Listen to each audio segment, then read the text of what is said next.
Good morning and welcome to another DOGE subcommittee hearing where we will highlight more abuses of your tax dollars. The left has funneled hundreds of billions of federal tax dollars through non-governmental organizations, NGOs, to push destructive policies and line the pockets of their friends and allies. This NGO scheme demonstrates massive waste and abuse of federal resources. Today's hearing will bring transparency for the American people. We will expose the corrupt ties that bind left-wing NGOs, Democrat elected officials, Democrat political appointees, and the deep state bureaucrats who write grants and contracts. Corrupt backdoor deal-making has exploited the taxpayer purse to achieve policy ends opposed by the very Americans forced to fund them. Whether by pushing green energy scams or facilitating the resettlement of millions of illegal aliens into American towns and cities, the alliance between big government and allied NGOs has been highly effective and has been flying under the public's radar for far too long. But today, we are going to draw back the curtain. The scheme works in a cycle, as shown here. Democrat administration officials work with leftist NGOs to implement programs in a manner that ensures those NGOs receive massive grants and contracts. The leaders of those recipient groups then turn around and donate to Democrat political campaigns. This intricate web of connections is how elected and appointed Democrat officials and allied NGOs work together. Federal agencies fund the NGOs, and the NGOs shape the agency's behavior. It can be hard to tell where the government ends and the NGO begins. The nonprofits essentially serve as an arm of the government. To put it another way, if the permanent bureaucracy is the de facto fourth branch of the government, then these leftist NGOs are the fifth. Our witnesses today will describe how the left has funneled hundreds of billions of U.S. tax dollars through NGOs, discuss the destructive policies this has enabled, and detail the damage done to our country. So-called green energy NGOs are among the worst offenders. They have used federal dollars to destabilize the U.S. power grid and energy dominance, while raising energy costs on Americans.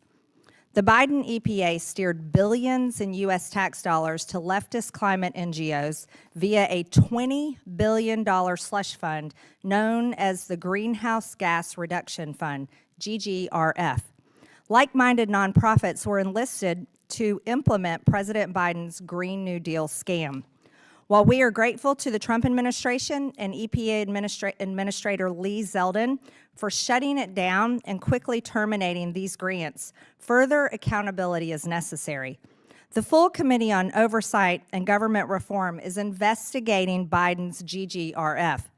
We know that all the awardees are connected to both the Biden administration and Democratic donors, and that they sit on each other's boards in an incestuous circle. Today, we will shine light on this dynamic. Take, for example, who the Democrats choose to bring in as their witnesses. Someone so entrenched into the system that she was a director of the U.S. Department of Housing and Urban Development, a leader of a housing organization that lobbied for more federal spending, and now a nationally renowned nonprofit leader who donates to Democrat campaigns. Other examples include many green NGOs that employ former Biden administration officials. These people wrote the rules for this climate grift in which they now partake.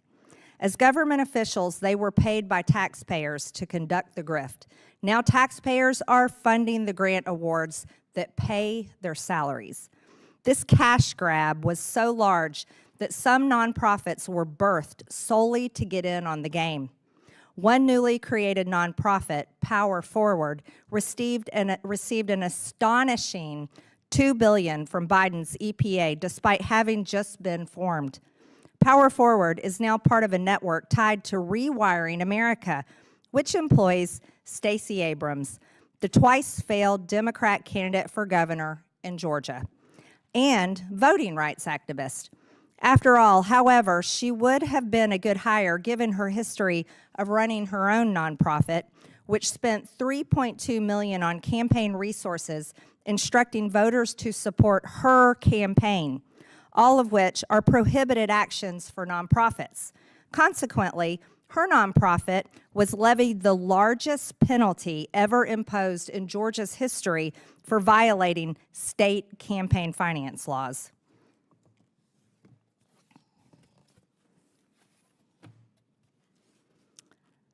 This is the circle of life. Climate and energy is just one area where the entrenched bureaucrats and political appointees have partnered with NGOs to do the left's bidding. Illegal immigration is another.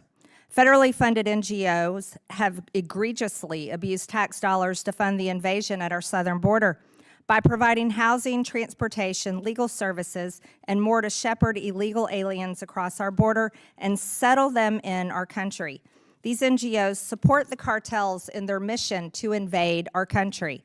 Under the guise of assisting migrants, these groups have placed criminal networks, dangerous gangs, and human traffickers into American towns and cities.